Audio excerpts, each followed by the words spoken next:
Hi అండి, నమస్తే. నేను Jhansi. Welcome to our channel Jhansi cooking gardening vlogs. ఎలా ఉన్నారండి? అందరూ బాగున్నారా? నేనైతే చాలా బాగున్నాను. మీరు కూడా చాలా చాలా బాగుండాలని మనస్ఫూర్తిగా కోరుకుంటున్నాను. ఈరోజు అందరికీ ఉపయోగపడే అమేజింగ్ ఇంట్రెస్టింగ్ టిప్స్ అయితే మీ ముందుకు తీసుకొచ్చేసానండి. వీడియోని ఎక్కడ కూడా స్కిప్ చేయకుండా చివరి వరకు చూసి వీడియో నచ్చితే చిన్న లైక్ చేయండి ఫ్రెండ్స్. ఫస్ట్ టైం మన ఛానల్ ఎవరైనా చూస్తుంటే ప్లీజ్ అండి ప్రీవియస్ వీడియో చూసి మీకు నచ్చితేనే ఛానల్ని సబ్స్క్రైబ్ చేసుకోండి. ఇంతవరకు మన ఛానల్ ఎంతగానో ఆదరించి సపోర్ట్ చేస్తున్న ప్రతి ఒక్కరికి కూడా చాలా చాలా థ్యాంక్స్ అండి. ఇలానే సపోర్ట్ చేయండి. మన ఛానల్లో ఇంకా మంచి మంచి న్యూ టిప్స్ అయితే షేర్ చేస్తూ ఉంటాను. ఈరోజు పెళ్లి రోజు పుట్టినరోజు జరుపుకున్న ప్రతి ఒక్కరికి కూడా హార్ట్ఫుల్ కంగ్రాట్స్ అండి. Many more happiness of the day. ఇలాంటి పెళ్లి రోజులు పుట్టినరోజులు ఎన్నో జరుపుకోవాలని మనస్ఫూర్తిగా కోరుకుంటున్నాను. లేట్ చేయకుండా వీడియోకి వెళ్ళిపోదాం. ఫస్ట్ టిప్ని తెలుసుకుందాం. ఇయర్ ఫోన్స్ ఎక్కువగా మనం ఇలా యూజ్ చేసుకుని పక్కన పెట్టేస్తూ ఉంటాం కదండి. పక్కన పడేస్తూ ఉంటే దీనిపైన డస్ట్ పడుతూ ఉంటుంది. దీనిపై ఉన్నటువంటి డస్ట్ కానీ మరకలు కానీ ఇలా ఈజీగా రిమూవ్ చేసుకోవచ్చండి. ఇలాగా టిష్యూ పేపర్ ఒకటి తీసుకుని దానిపైన కొంచెం వ్యాజ్లిన్ వేసేసి ఇలా మొత్తం కూడా ఇలా క్లీన్ చేసుకున్నాం అనుకోండి, చక్కగా దీనిపైన ఉన్నటువంటి డస్ట్ అంతా కూడా క్లీన్ అయిపోతుంది. ట్రై చేయండి. ఇలా మనం ఇయర్ ఫోన్స్ వాడుకొని పక్కన పెడుతూ ఉంటాం కదండి, దానిపైన మనకు తెలియకుండానే ఎక్కువగా డస్ట్ పడుతూ ఉంటుంది. ఆ డస్ట్ని ఈజీగా ఇలా క్లీన్ చేసుకోవచ్చండి. సో యూజ్ అవుతుంది అనుకుంటే ట్రై చేయండి. మరొక యూస్ఫుల్ టిప్ తెలుసుకునే ముందు చిన్న రిక్వెస్ట్ అండి. ఈ టిప్స్ అన్నిటిలో ఏ టిప్స్ అయితే యూస్ఫుల్గా ఉన్నాయో, ఏ టిప్స్ అయితే నచ్చాయో తప్పకుండా కమెంట్ సెక్షన్లో కమెంట్ చేయడం మాత్రం స్మాల్ రిక్వెస్ట్ అండి. ఇన్స్టాగ్రామ్ లింక్ నేను డిస్క్రిప్షన్లో ఇస్తానండి. సో మీకు ఇంట్రెస్ట్ ఉంటే తప్పకుండా ఛానల్ని ఫాలో అవ్వండి ఫ్రెండ్స్. ఇంకా నెక్స్ట్ టిప్ని తెలుసుకుందాం. మనం ఎగ్స్ ఇలా బాయిల్ చేసుకుంటూ ఉంటాం కదండి. ఇలా ఎగ్స్ బాయిల్ చేసుకునేటప్పుడు మనం అలానే కొంచెం సాల్ట్ వేసేసి ఉడకబెడుతూ ఉంటాం కదండి. సాల్ట్ వేసినా కూడా ఒక్కొక్కసారి గుడ్లు సరిగా రావు కదండి, చాలా ఇబ్బంది పడుతూ ఉంటాము. ఇలా చక్కగా ఈ టిప్స్ ఫాలో అయిపోండి, 100% వరకు అవుతుంది. ఇలా బాయిల్ చేసేటప్పుడు కొద్దిగా నిమ్మరసం ఆయిల్ వేస్తే చక్కగా గుడ్లు అయితే ఉడుకుతాయండి. ఈ విధంగా చక్కగా గుడ్లు అయితే వస్తాయి, పగలకుండా వస్తాయి. ట్రై చేయండి. మరొక యూస్ఫుల్ టిప్ తెలుసుకుందాం. సమ్మర్ వచ్చేస్తుంది కదండి, ఇలా పెరుగు పుల్లగా ఉండకుండా ఉండాలి అంటే ఈ చిన్న టిప్ని ట్రై చేయండి. పచ్చి కొబ్బరి ముక్క ఇలా ఒక ముక్క ఇలాగా పెరుగులో పెట్టేసుకున్నాం అనుకోండి, పుల్లగా లేకుండా మంచి టేస్టీగా ఉంటుంది. ట్రై చేయండి. మరొక యూస్ఫుల్ టిప్ని తెలుసుకుందాం. సోప్స్ ఇలా మనం ఒంటి సోప్స్ ఉంటాయి కదండి, యూజ్ చేసుకున్న తర్వాత అంటే సోప్ తీసుకున్న తర్వాత అలాంటి కవర్స్ని పడేస్తూ ఉంటాం కదండి, వాటిని పడేయకుండా చక్కగా యూజ్ చేసుకోవచ్చు. మనం కబోర్డ్స్లో కానీ అలానే సెల్ఫ్ల్లో కానీ బట్టలు పెట్టుకుంటూ ఉంటాం కదండి, బట్టల కిందకి బల్లులు బొద్దింకలు చిన్న చిన్న పురుగులు ఇలా చేరుతూ ఉంటాయి. ఇలా ఈ కవర్స్ పెట్టుకోవటం వల్ల ఈ స్మెల్కి ఘాటికి చిన్న చిన్న పురుగులు కానీ బొద్దింకలు కానీ బల్లులు కానీ రాకుండా ఉంటాయండి. ఇలా బట్టలు తీసిన ప్రతిసారి కూడా మంచి స్మెల్ వస్తుంది. సో యూజ్ అవుతుంది అనుకుంటే ట్రై చేయండి. మరొక యూస్ఫుల్ టిప్ని తెలుసుకుందాం. పింగాణి కప్పులు ఇలా కాడలు అనుకోకుండా ఊడిపోతూ ఉంటాయి కదండి, అవి పడేయకుండా చక్కగా యూజ్ చేసుకోవచ్చు.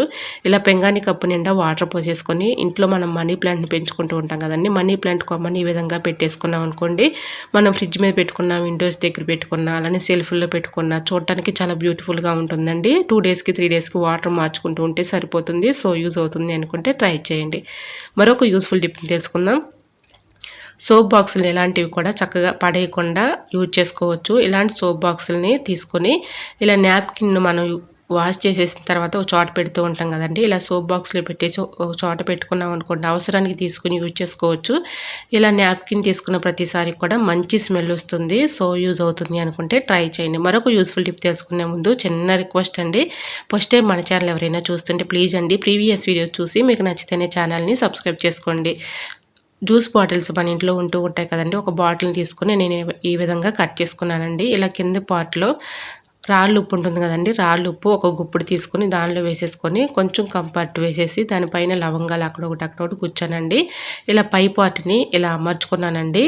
ఇలా హోల్స్ అయితే పెట్టుకున్నాను. ఈ స్మెల్ అయితే మనకి మంచి స్మెల్ వస్తూ ఉంటుందండి. మన బెడ్రూమ్లో కానీ అలానే హాల్లో కానీ బాత్రూమ్స్లో కానీ కిచెన్లో కానీ ఇలా పెట్టుకున్నాం అనుకోండి, ఎటువంటి బ్యాడ్ స్మెల్ లేకుండా ఉంటుంది, మంచి స్మెల్ ఉంటుంది. ట్రై చేయండి. రూపాయి ఖర్చు లేకుండా ఇంట్లోనే రూమ్ రాసినట్లుగా చక్కగా ఉపయోగించుకోవచ్చు. మరొక యూస్ఫుల్ టిప్ని తెలుసుకుందాం. ఇది టిప్ ఏం కాదండి, మీకు యూజ్ అవుతుందని షేర్ చేస్తున్నాను. ఇప్పుడు సమ్మర్ కదండి, ఎక్కువగా మామిడికాయలు దొరుకుతూ ఉంటాయి. మామిడికాయ పులిహార ఈ విధంగా చేసుకున్నారంటే చాలా టేస్టీగా ఉంటుంది. ముందుగా మామిడికాయని ఉల్లిపాయలని ఇలా తురుముకొని ఇలాగ స్టవ్ ఆన్ చేసుకొని కళాయి పెట్టుకుని పోపు అంతా కూడా వేయించేసుకున్న తర్వాత ఇలాగ మామిడికాయ తురుము అందులో వేసేసి కొంచెం తగినంత సాల్ట్ తగినంత పసుపు వేసేసి రైస్ని ఈ విధంగా అందులో వేసేసి మామిడికాయ పులిహోర రెడీ అయిపోతుంది. టేస్ట్ అయితే అదిరిపోతుంది. ఒకసారి ట్రై చేయండి, చాలా బాగుంటుందండి. ఇలా మనం వేడివేడి అన్నం అయినా లేదంటే మనకు నైట్ వండిన అన్నం అయినా అలా మిగిలిపోతూ ఉంటుంది కదండి, అలాంటి రైస్ని కూడా మనం పడేయకుండా చక్కగా ఈ విధంగా ట్రై చేయండి. చాలా బాగా వర్క్ అవుతుంది. మంచి టేస్ట్ అయితే ఉంటుంది. టేస్ట్ అయితే అదిరిపోతుంది. ట్రై చేయండి. ఇలా సమ్మర్లో దొరికే మామిడికాయలతో ఇలా ఒకసారి ట్రై చేశారంటే పిల్లలు ఒక్క మెతుకు లేకుండా తినేస్తారు. ట్రై చేయండి. మనం గాజు సీసాల్లో నెయ్యి స్టోర్ చేసుకుంటూ ఉంటాం కదండి, నెయ్యి అంతా అయిపోయిన తర్వాత లాస్ట్లో కొంచెం ఉండిపోతుంది. ఇలా వేడివేడి అన్నంలో అలా చేసాను పెట్టేసాము, నెయ్యి కరిగిపోతుంది. ట్రై చేయండి. మరొక యూస్ఫుల్ టిప్ని తెలుసుకుందాం. మనం ఏదైనా ఇలా స్ట్రైన్ చేసేటప్పుడు ఇలా పడిపోతూ ఉంటుంది కదండి, అలా పడిపోకుండా ఇలా స్ట్రైనర్ ఉండాలి అంటే ఒక స్పూన్ ఈ విధంగా పెట్టేసామనుకోండి అలా ఉంటుంది. మనం ఏదైనా స్ట్రైన్ చేసుకున్నప్పుడు ఇబ్బంది లేకుండా ఉంటుంది. మరొక యూస్ఫుల్ టిప్ని తెలుసుకుందాం. ఇలా నిమ్మబద్దని ఒక హాఫ్ తీసుకొని దానిలో డెటాల్ వేసేసి ఇలా మనం నైట్ గిన్నెలు కడిగేసిన తర్వాత గ్యాస్ స్టవ్ దగ్గర ఫ్లోర్ మీద అలానే గ్యాస్ స్టవ్ కింద ఇలా పెట్టేసుకున్నాం అనుకోండి, వీటి ఘాటుకి స్మెల్కి బల్లులు కానీ బొద్దింకలు కానీ రాకుండా ఉంటాయండి. ట్రై చేయండి. ఒక సిస్టర్ కమెంట్ చేశారండి బల్లులు బొద్దింకలకి ఒక చిన్న టిప్ చెప్పమని. ఈ టిప్ కూడా చాలా బాగా వర్క్ అవుతుందండి. మనం నైట్ గిన్నెలు కడిగిన తర్వాత ఇలా పెట్టుకున్నాం అనుకోండి, వీటి ఘాటుకి స్మెల్కి అవి రాకుండా దూరంగా పారిపోతాయి. ట్రై చేయండి. మరొక యూస్ఫుల్ టిప్ని తెలుసుకుందాం. మొబైల్కి ఈ విధంగా ఛార్జింగ్ పెట్టినప్పుడు మనం హడావుల్లో మొబైల్కి ఛార్జింగ్ పెట్టినప్పుడు కిందది పైకి పైది కిందకి పెడుతూ ఉంటాము. అటువంటి ఇబ్బంది లేకుండా ఉండాలి అంటే ఒక స్టిక్కర్ని ఈ విధంగా పెట్టేసుకున్నాం అనుకోండి, పైన ఎలా ఉందో కింద ఎలా ఉందనేది తెలుస్తుంది మనకి. పైది కిందకి అలా పెట్టుకోకుండా ఇలా పైనకి మనకి స్టిక్కర్ ఉంది కాబట్టి చక్కగా మనం కరెక్ట్గా పెట్టుకోవచ్చు. సో యూజ్ అవుతుంది అనుకుంటే ట్రై చేయండి. మరొక యూస్ఫుల్ టిప్ తెలుసుకునే ముందు చిన్న రిక్వెస్ట్ అండి, ఫస్ట్ టైం మన ఛానల్ ఎవరైనా చూస్తుంటే ప్లీజ్ అండి ప్రీవియస్ వీడియో చూసి మీకు నచ్చితేనే ఛానల్ని సబ్స్క్రైబ్ చేసుకోండి. మరొక యూస్ఫుల్ టిప్ని తెలుసుకుందాం. ఇలాంటివి మన పర్ఫ్యూమ్ బాటిల్స్ చేసాలు కానీ అలానే పిల్లల సిరప్ మందులు ఉంటాయి కదండి, అవి మనం ఏదైనా ట్రావెలింగ్ చేసేటప్పుడు హ్యాండ్ బ్యాగ్లో పెట్టుకుని వెళ్తూ ఉంటాము. అనుకోకుండా మన చేతి ఇలా పట్టుకున్నప్పుడు పగిలిపోతూ ఉంటాయి. అలా గ్రిప్పింగ్ లేకుండా పగిలిపోతూ ఉంటాయి కదండి, అలాంటి ఇబ్బంది లేకుండా ఉండాలంటే ట్యాబ్లెట్లు మనం యూజ్ చేసుకున్న తర్వాత ట్యాబ్లెట్ సీడ్స్ ఉంటాయి కదండి, ఈ విధంగా చుట్టేసి ఒక రబ్బర్ బ్యాండ్ వేసేసుకున్నాం అనుకోండి, కింద పడినా పగలకుండా ఉంటాయండి. సో యూజ్ అవుతుంది అనుకుంటే ట్రై చేయండి. ఈ విధంగా పెట్టేసుకుని ఒక రబ్బర్ బ్యాండ్ వేసుకుని హ్యాండ్ బ్యాగ్లో పెట్టుకుంటే అవసరాన్ని తీసుకుని యూజ్ చేసుకోవచ్చు. సో యూజ్ అవుతుంది అనుకుంటే తప్పకుండా ట్రై చేయండి. మరొక యూస్ఫుల్ టిప్ తెలుసుకునే ముందు చిన్న రిక్వెస్ట్ అండి, ఈ టిప్స్ అన్నిటిలో ఏ టిప్స్ అయితే యూస్ఫుల్గా ఉన్నాయో ఏ టిప్స్ అయితే నచ్చాయో తప్పకుండా కమెంట్ సెక్షన్లో కమెంట్ చేయడం మాత్రం మర్చిపోకండి ఫ్రెండ్స్. ఇలా డీ ఫ్రిడ్జ్లో స్టిక్కర్ ప్యాకెట్ పెట్టి చూడండి, చూస్తే ఖచ్చితంగా ఆశ్చర్యపోతారు. ఇలా స్టిక్కర్ ప్యాకెట్ని డీ ఫ్రిడ్జ్లో పెట్టుకోవటం వల్ల యూజ్ ఏంటంటే మనకి ఇలా ఫేస్కి స్టిక్కర్ పెట్టుకున్నప్పుడు కొంచెం సేపటికే ఊడిపోతూ ఉంటుంది కదండి స్టిక్కరు, అలా చెమట్లకి ఊడిపోకుండా ఉండాలి అంటే ఇలా ఈ విధంగా ఒక 5 మినిట్స్ వరకు స్టిక్కర్ ప్యాకెట్ని డీ ఫ్రిడ్జ్లో పెట్టేసి తర్వాత ఫేస్కి పెట్టుకున్నాం అనుకోండి చక్కగా ఊడిపోకుండా ఉంటుంది. ఎక్కువసేపు అలానే ఉంటుంది. ట్రై చేయండి. మరొక యూస్ఫుల్ టిప్ తెలుసుకుందాం. పిల్లలు హడావుల్లో ఒక్కొక్కసారి ఇలాగా షూస్కి ఈ విధంగా మనం పాలిష్ చేసుకోకుండా మర్చిపోతూ ఉంటాం కదండి, మర్చిపోయినప్పుడు ఇలా మనం అప్పటికప్పుడు హడావుల్లో అయినా చక్కగా ఈ విధంగా పాలిష్ చేసుకోవచ్చండి. కొంచెం వ్యాజ్లెన్ను టిష్యూ పేపర్కి ఇలా అంటించేసుకొని ఇలా షూస్ అప్పటికప్పుడు చక్కగా మనం ఇలాగ పాలిష్ చేసుకోవడానికి చాలా బాగా వర్క్ అవుతుందండి. సో అప్పటికప్పుడు మనం ఈ విధంగా హడావులు లేకుండా పాలిష్ చేసినట్లుగానే ఉంటాయండి, అంతకంటే చక్కగా ఉంటాయి. ఇలా వ్యాజ్లెన్ వేసి క్లీన్ చేయండి, చక్కగా పాలిష్ చేసినట్లుగానే ఉంటుంది. సో యూజ్ అవుతుంది అనుకుంటే ట్రై చేయండి. మరొక యూస్ఫుల్ టిప్ని తెలుసుకుందాం. పెన్ క్యాప్స్ మన అవసరానికి చక్కగా యూజ్ చేసుకోవడానికి చాలా బాగా వర్క్ అవుతుందండి. ఇలా పెన్ క్యాప్స్ వేస్ట్ అని పడేసే బదులు ఇలా ఈ విధంగా ట్రై చేయండి, చాలా బాగా వర్క్ అవుతుంది. ఇలా మన ఛానల్లో చాలా వీడియోస్ అయితే ఉన్నాయండి, పెన్ క్యాప్స్ రీయూజ్ ఐడియాస్ చాలా అయితే ఉన్నాయి. సో ఇంట్రెస్ట్ ఉన్న వాళ్ళు తప్పకుండా చూడండి. ఈ విధంగా పెన్ క్యాప్స్ని నేను ఈ విధంగా ఒక క్యాప్ని తీసుకొని కిచెన్లో కానీ మన బెడ్రూమ్స్లో కానీ దోమలు ఎక్కువగా వచ్చేస్తూ ఉంటాయి కదండి, దోమలు రాకుండా ఉండాలంటే ఈ చిన్న టిప్ని ట్రై చేయండి. పెన్ క్యాప్ని ఈ విధంగా డబుల్ ప్లాస్టర్ టేప్ అయితే అంటించేసుకొని దానిలో సాంబ్రాన్ స్టిక్ని పెట్టుకుని ఈవినింగ్ టైంలో ఎలా వెలిగించుకున్నాం అనుకోండి దోమలు రాకుండా ఉంటాయి. సో యూజ్ అవుతుంది అనుకుంటే ట్రై చేయండి.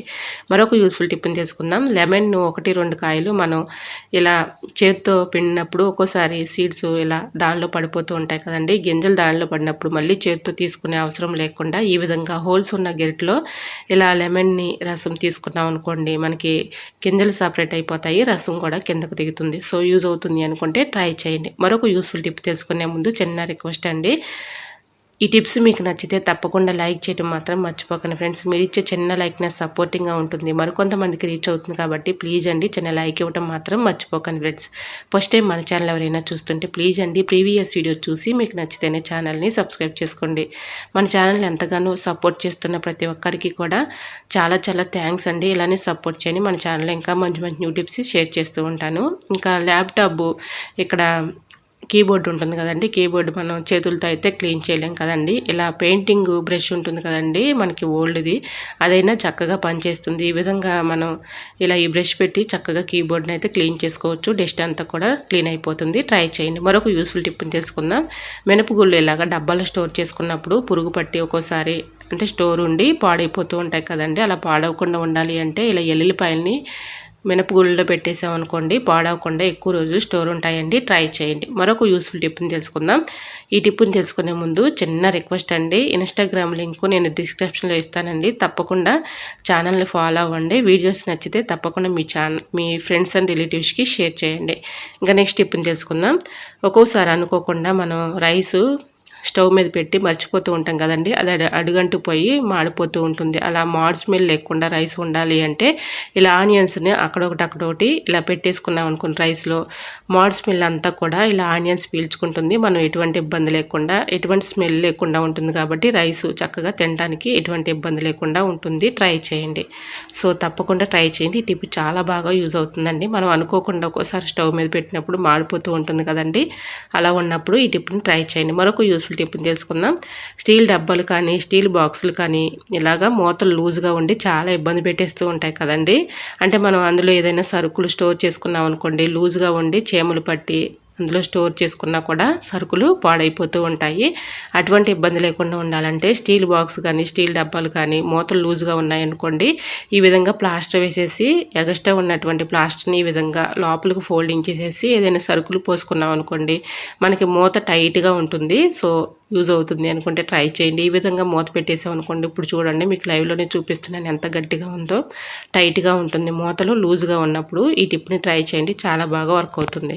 మరొక యూస్ఫుల్ టిప్ తెలుసుకుందాం. బాటిల్స్ మనం క్లీన్ చేసిన తర్వాత ప్లాస్కోలు కానీ వాటర్ బాటిల్స్ కానీ ఉంటూ ఉంటాయి కదండి, అవి క్లీన్ చేసిన తర్వాత ఒక రకమైన బ్యాడ్ స్మెల్ వచ్చేస్తూ ఉంటుంది. అలా బ్యాడ్ స్మెల్ లేకుండా ఉండాలి అంటే ఇలా ఈ చిన్న టిప్ని ట్రై చేయండి. యాలకులు 2 తీసుకొని ఇలాగా మనం క్లీన్ చేసిన తర్వాత ఆ బాటిల్లో వేసేసుకున్నాం అనుకోండి, ఎటువంటి బ్యాడ్ స్మెల్ లేకుండా ఉంటుంది. మంచి స్మెల్ వస్తుంది. మనం సంవత్సరం తర్వాత ఇలా మూత తీసి చూసినా కూడా చక్కగా మంచి స్మెల్ అయితే వస్తుందండి. ట్రై చేయండి. మరొక యూస్ఫుల్ టిప్ తెలుసుకునే ముందు చిన్న రిక్వెస్ట్ అండి, ఈ టిప్స్ అన్నిటిలో ఏ టిప్స్ అయితే యూస్ఫుల్గా ఉన్నాయో, ఏ టిప్స్ అయితే నచ్చాయో తప్పకుండా కమెంట్ చేయండి ఫ్రెండ్స్. మరొక యూస్ఫుల్ టిప్ని తెలుసుకుందాం. పిల్లల ప్యాంట్లు కానీ పెద్దవాళ్ళ ప్యాంట్లు కానీ ఒక్కోసారి లూజ్ అయిపోయి జారిపోతూ ఉంటాయి కదండి. మళ్ళీ ఈ ప్యాంట్ని తీసుకెళ్ళి టైలరింగ్ వారి దగ్గరికి వెళ్ళి స్టిచ్చింగ్ చేయించుకోవాల్సి వస్తుంది. అటువంటి ఇబ్బంది లేకుండా ఉండాలంటే ఈ చిన్న టిప్ని ట్రై చేయండి. ఇలాగ రబ్బర్ బ్యాండ్ తీసుకొని ఇలాగ బటన్కి వేసేసి బటన్ నుంచి ఇలా కాజా ఉంటుంది కదండి, కాజాకి ఇలా రెండు సార్లు ఈ విధంగా పెట్టేసుకున్నాం అనుకోండి, చక్కగా మనకి ప్యాంటు టైట్గా ఉంటుంది, జారిపోకుండా ఉంటుందండి. మనం హడావుల్లో బయటికి వెళ్ళాలి అనుకున్నప్పుడు టైలరింగ్ చేసే వాళ్ళ దగ్గరికి వెళ్ళి మనం ఇలా స్టిచ్చింగ్ చేసుకునే అవసరం లేకుండా ఈ విధంగా ఇంట్లోనే ప్యాంట్ని ఈ విధంగా చక్కగా ట్రై చేయండి. చాలా బాగా వర్క్ అవుతుంది. మరొక యూస్ఫుల్ టిప్ని తెలుసుకుందాం. పిండి జల్లించుకునేటప్పుడు మనం ఇలా పిండి జల్లిస్తూ ఉంటాం కదండి, ఇలా జల్లించుకునేటప్పుడు పక్కకు తొలగి పిండి అంతా కూడా పక్కకు తొలుగుతూ ఉంటుంది. మళ్ళీ అదంతా మనం క్లీన్ చేయాలంటే చాలా ఇబ్బంది పడుతూ కష్టపడుతూ ఉంటాం కదండి. చాలా ఈజీగా సింపుల్గా ఈ టిప్ని ట్రై చేయండి. గ్లాస్తో ఈ విధంగా పిండి జల్లెల్లోనే అక్కడక్కడ అనుకుంటూ ఉంటే పిండి అటు ఇటు తొలగిపోకుండా ఉంటుంది. పిండి కూడా చక్కగా జల్లించుకోవచ్చు. సో యూజ్ అవుతుంది అనుకుంటే ట్రై చేయండి. మరొక యూస్ఫుల్ టిప్ని తెలుసుకుందాం. శారీస్లో వచ్చేటటువంటి స్పాంజీలు ఉంటాయి కదండి, అలాంటి స్పాంజీల్ని మనం చక్కగా యూజ్ చేసుకోవచ్చండి పడేయకుండా. ఈ విధంగా మనం ఇంట్లో వేస్ట్ క్లాతులు ఉంటాయి కదండి, అంటే బ్లౌజు మొక్కలు మనం యూజ్ చేయకపోతే పక్కన పడేస్తూ ఉంటాం. అటువంటి మొక్కలు ఉన్నా లేదంటే మనకి వేస్ట్గా ఉన్నటువంటి మొక్కలు ఉంటూ ఉంటాయి కదండి, అట్లాంటి మొక్కల్ని ఈ విధంగా నేను రౌండ్గా కట్ చేశానండి. ఇలా మధ్యలో స్పాంజ్ పెట్టేసి చివరి వరకు కుట్టు అయితే వేసుకున్నానండి. ఈ విధంగా స్టిచ్చింగ్ చేసేసుకున్న తర్వాత ఇలా అంటే నిలువుగా ఒకటి అడ్డంగా ఒకటి ఇలా కుట్లు అయితే సమానంగా వేసేసుకున్న తర్వాత రెడ్ కలర్ ఒక క్లాత్ తీసుకున్నానండి. చుట్టూరు కూడా మనం పైపింగ్ లాగా ఈ విధంగా పెట్టేసుకొని కుట్టు వేసుకున్నాం అనుకోండి, చక్కగా మనకి చూడటానికి చాలా బ్యూటిఫుల్గా ఉంటుంది. అలానే మనం డైనింగ్ టేబుల్ మీద ఇలా పెట్టేసుకొని ఏదైనా మనం వండిన గిన్నెలు ఉంటాయి కదండి, బాక్సెస్ కానీ అలాంటివి దీనిపైన పెట్టుకోవడానికి చాలా బాగా వర్క్ అవుతుంది. అలానే మనం టీ కానీ కాఫీ కానీ పెట్టిస్తూ ఉంటాం కదండి, పెట్టించినప్పుడు చక్కగా దీని మీద ఇలా పెట్టేసుకున్నాం అనుకోండి, కప్పు చూడటానికి కూడా చాలా నీట్గా ఉంటుంది. ఇలా మనం డైనింగ్ టేబుల్ మీద పెట్టేసుకున్నాం అనుకోండి, వండిన గిన్నెలు కానీ దీనిపైన పెట్టుకోవడానికి చాలా బాగా వర్క్ అవుతుంది. సో యూజ్ అవుతుంది అనుకుంటే ట్రై చేయండి. చూసారా, ఈ విధంగా పెట్టేసాం అనుకోండి, చూడటానికి చాలా బ్యూటిఫుల్గా ఉంది కదండి. ఈ విధంగా చక్కగా మనం వేస్ట్ అని పడేసే క్లాతులతో ఇలా ట్రై చేయండి, చాలా బాగుంటుంది. ఇలా మనం కర్రీ కానీ ఏదైనా గిన్నెలు పెట్టేసుకుంటూ ఉంటాం కదండి, బాక్సెస్లో పెట్టుకున్నప్పుడు ఇలా బాక్సెస్ కూడా దానిపైన పెట్టుకోవడానికి చాలా బాగా వర్క్ అవుతుంది. అలానే ఇంకా 2 కూడా నేను ఇలాగా కాటన్ శారీస్ ఉంటే ఇలా కుట్టుకున్నానండి. మనం వేడి గిన్నెలు ఇలా చేతితో పట్టుకున్నప్పుడు కాలకుండా చక్కగా మనకు అటు ఒకటి ఇటు ఒకటి పట్టుకోవడానికి చాలా బాగుంటుందండి. ట్రై చేయండి. మరొక యూస్ఫుల్ టిప్ని కూడా షేర్ చేస్తున్నానండి. పాతవి శారీస్ ఉంటాయి కదండి, మన ఇంట్లో కట్టినవి మనం పక్కన పడేస్తూ ఉంటాము, అట్లాంటి శారీస్ని పడేయకుండా చక్కగా ఈ విధంగా ట్రై చేయండి, చాలా బాగుంటుంది. ఇలా శారీని ఇలా కట్ చేసుకుని ఒక స్టిచ్చింగ్ అయితే ఇలా ఒక కుట్టు అయితే వేసుకున్నాను. దీనిపైన మనం ఇలా తీసామనుకోండి, మనం తిరగలు తీసుకుంటే చక్కగా మనకి ఒక బొందులాగా ఒక థ్రెడ్ లాగా రెడీ అయిపోతుంది. దీని మధ్య నుంచి మనం ఇలాగా కుచ్చు పెట్టుకుంటూ వచ్చామనుకోండి, చక్కగా మనకి నీట్గా ఉంటుంది. ఇలా ఏదైనా రైస్ బ్యాగ్స్ ఉంటాయి కదండి మన ఇంట్లో, రైస్ బ్యాగ్స్ని ఒక ప్లేట్ తీసుకొని రౌండ్గా కట్ చేసుకొని దానిపైన ఇలాగా కుచ్చులాగా పెట్టుకున్నాం కదండి, ఇలాంటి బొందులు ఈ విధంగా మనం ముందుగా రెడీ చేసుకున్నటువంటి ఈ క్లాత్ని దానిపైన ఇలా చక్కగా రౌండ్గా కుట్టుకుంటూ వచ్చామనుకోండి, ఒక మ్యాట్ లాగా తయారవుతుంది. మనం ఎక్కడైనా బాత్రూమ్ దగ్గర కానీ, అలానే ఇంట్లో బెడ్రూమ్స్, మన ఫ్రిడ్జ్ దగ్గర కానీ, అలానే మనం వండిన వంటలు ఉంటాయి కదండి, కర్రీ కానీ రైస్ కానీ వండుకున్నప్పుడు ఇలా ఈ మ్యాట్ పైన పెట్టుకొని చక్కగా తినడానికి కూడా చాలా బాగుంటుందండి. చూడటానికి చాలా నీట్గా ఉంటుంది. ఈ విధంగా నేను రౌండ్గా కట్ చేసుకున్నా కదండి రైస్ బ్యాగ్ని, ఈ విధంగా కట్ చేసుకున్నటువంటి రైస్ బ్యాగ్ పైన ఇలా రౌండ్గా చుట్టుకుంటూ అంటే స్టిచ్చింగ్ చేసుకుంటూ ఇలా కుట్టి వేసుకున్నానండి. చూడటానికి చూసారా ఎంత చక్కగా ఉందో, చాలా బ్యూటిఫుల్గా ఉంది కదండి. మనం ఇలా అంటే కర్రీస్ వండుకున్నప్పుడు దీనిపైన ఇలాగా కర్రీస్ అంటే రైస్ గిన్నె కానీ కర్రీ కానీ ఇలా పెట్టుకొని చక్కగా భోజనం చేయడానికి కూడా చాలా బాగుంటుందండి. ఈ మ్యాట్లు వేసేసుకుని దీనిపైన రైస్ గిన్నె అలానే కర్రీ కానీ పెట్టుకోవడానికి చాలా బ్యూటిఫుల్గా ఉంటుంది. సో మనకి ఇలాగా ఇంట్లో మిషన్ ఉందనుకోండి, ఇలా ట్రై చేయండి. వేస్ట్ క్లాతులతో ఇలా ట్రై చేశారంటే చూడటానికి కూడా చాలా బ్యూటిఫుల్గా ఉంటుంది. ఇలా బయట మనం డబ్బులు పెట్టి కొనుక్కునే పని లేకుండా ఇంట్లోనే ఈజీగా ఇలాగా స్టిచ్చింగ్ చేసుకుని మ్యాట్లు అయితే రెడీ చేసుకోవచ్చు. సో యూజ్ అవుతుంది అనుకుంటే ట్రై చేయండి. మరొక యూస్ఫుల్ టిప్ని తెలుసుకుందాం. స్పెట్స్ని డీప్ ఫ్రిడ్జ్లో పెట్టి చూడండి, చూస్తే ఖచ్చితంగా ఆశ్చర్యపోతారు. ఈ టిప్ని తెలుసుకునే ముందు చిన్న రిక్వెస్ట్ అండి, మన ఛానల్ ఎవరైనా ఫస్ట్ టైం చూస్తున్నట్లయితే ప్లీజ్ అండి ప్రీవియస్ వీడియో చూసి మీకు నచ్చితేనే ఛానల్ని సబ్స్క్రైబ్ చేసుకోండి. ఇలా స్పెట్స్ డీప్ ఫ్రిడ్జ్లో పెట్టుకోవడం వల్ల యూజ్ ఏంటంటే స్పెట్స్ పై ఉన్నటువంటి మరకలు కానీ డస్ట్ కానీ ఈజీగా రిమూవ్ అయిపోతుందండి. ఇలా ఒక 5 మినిట్స్ వరకు ఇలా స్పెట్స్ని డీప్ ఫ్రిడ్జ్లో పెట్టేసి తర్వాత ఇలాగా మనం స్పెట్స్ బాక్స్లో వచ్చినటువంటి క్లాత్తో ఇలా క్లీన్ చేసుకున్నాం అనుకోండి, చక్కగా క్లీన్ అయిపోతుంది. కళ్ళద్దాలు కూడా చక్కగా కనిపిస్తాయండి. ఇలా స్పెట్స్ పై ఉన్నటువంటి స్క్రాచెస్ కానీ మరకలు కానీ డస్ట్ కానీ పోవాలి అంటే ఇలా ట్రై చేయండి, చాలా బాగా వర్క్ అవుతుంది. మరొక యూస్ఫుల్ టిప్ తెలుసుకుందాం. సమ్మర్ వచ్చేసింది కదండి, మనం కూలర్లతో ఏసీలతో పని లేకుండా ఇలా ఈ టిప్ని ట్రై చేయండి. పూర్వం రోజుల్లో ఎక్కువగా పెద్దవాళ్ళు ఇలాగనే కాటన్ శారీస్ కానీ దుప్పట్లు కానీ తడిపేసి బాగా ఎండగా ఉన్న వేళల్లో ఇలా విండోస్ దగ్గర వేసేవాళ్ళండి. ఒక ఫ్యాన్ అయితే వేసుకునేవాళ్ళు, స్లోగా పెట్టుకుంటే ఫ్యాను చల్లగా కూలింగ్గా ఉండేది. ఈ విధంగా ఏసీలతో కూలర్లతో పని లేకుండా ఇలా కాటన్ శారీస్ ఉన్నాయనుకోండి, ఇలా వాటర్లో తడుపుకొని ఇలా విండోస్ దగ్గర పెట్టేసుకున్నాం అనుకోండి, చక్కగా మంచి కూలింగ్ అయితే వస్తుందండి, మంచి గాలి అయితే ఉంటుంది. న్యాచురల్గా ఇంట్లోనే మనం ఏసీలు కూలర్లతో పని లేకుండా ఇలా ఈ టిప్ని ట్రై చేయండి, చాలా బాగా వర్క్ అవుతుంది. మనం కరెంట్ బిల్లు కూడా చాలా వరకు సేవ్ చేసుకోవచ్చు. మరొక యూస్ఫుల్ టిప్ని తెలుసుకుందాం. సపోటాలను సమ్మర్లో తెచ్చుకొని ఎక్కువగా తింటూ ఉంటాం కదండి, సపోటాలు మామూలుగా తినాలంటే ఇష్టపడరు కదండి. ఈ విధంగా జ్యూస్ చేసుకున్నాం అనుకోండి, పిల్లలు చక్కగా తాగుతారు. ఇలా ఎండగా ఉన్నటువంటి మధ్యాహ్నం టైంలో బాగా ఎండగా ఉంటుంది కదండి, ఆ టైంలో ఇలాగా మిక్సీ జార్ తీసుకొని ఇలా సపోటాలు మొత్తం కూడా ఇలా ముక్కలు ముక్కలుగా మనం తీసేసుకున్న తర్వాత ఐస్ క్యూబ్స్ ఒక 2-3 వేసేసుకొని కొంచెం పంచదార పాలు పోసేసి ఈ విధంగా మిక్సీ పట్టేసుకున్నాం అనుకోండి జ్యూస్ చక్కగా తయారవుతుంది. ఇలా ఇచ్చారంటే పిల్లలు చక్కగా తాగేస్తారండి. చాలా హెల్త్కి కూడా మంచిది కాబట్టి ఇలా ట్రై చేయండి. జ్యూస్ ఎండవేళలో ఉన్నప్పుడు ఇలా సపోటా జ్యూస్ తయారు చేసుకొని తాగామనుకోండి మనం తాగిన ఆరోగ్యానికి ఎంతో మంచిది. పిల్లలకి ఇచ్చినా కూడా హెల్త్కి మంచిది కాబట్టి ట్రై చేయండి. చాలా బాగుంటుంది. టేస్ట్ అయితే అదిరిపోతుంది. సో యూజ్ అవుతుంది అనుకుంటే ట్రై చేయండి. సో మరి మీకు ఈ టిప్స్ నచ్చాయి అనుకుంటున్నా. నచ్చితే మాత్రం ప్లీజ్ అండి వీడియో లైక్ చేసి మీ ఫ్రెండ్స్ అండ్ రిలేటివ్స్ షేర్ చేయండి. ఫస్ట్ టైం మన ఛానల్ ఎవరైనా చూస్తుంటే ప్లీజ్ అండి ప్రీవియస్ వీడియో చూసి మీకు నచ్చితేనే ఛానల్ని సబ్స్క్రైబ్ చేసుకోండి. ఇంతవరకు మన ఛానల్ ఎంతగానో ఆదరించి సపోర్ట్ చేస్తున్న ప్రతి ఒక్కరికి కూడా చాలా చాలా థ్యాంక్స్ అండి. ఇలానే సపోర్ట్ చేయండి. మన ఛానల్లో ఇంకా మంచి మంచి న్యూ టిప్స్ అయితే షేర్ చేస్తూ ఉంటాను. ఓకేనండి, మరికొన్ని టిప్స్తో మళ్ళీ మీ ముందుకు వచ్చేస్తానండి. అంతవరకు బాయ్. అందరూ బాగుండాలి, అందులోనే ఉండాలని ఆశిస్తూ నేను మీ Jhansi. Thanks for watching. Bye bye.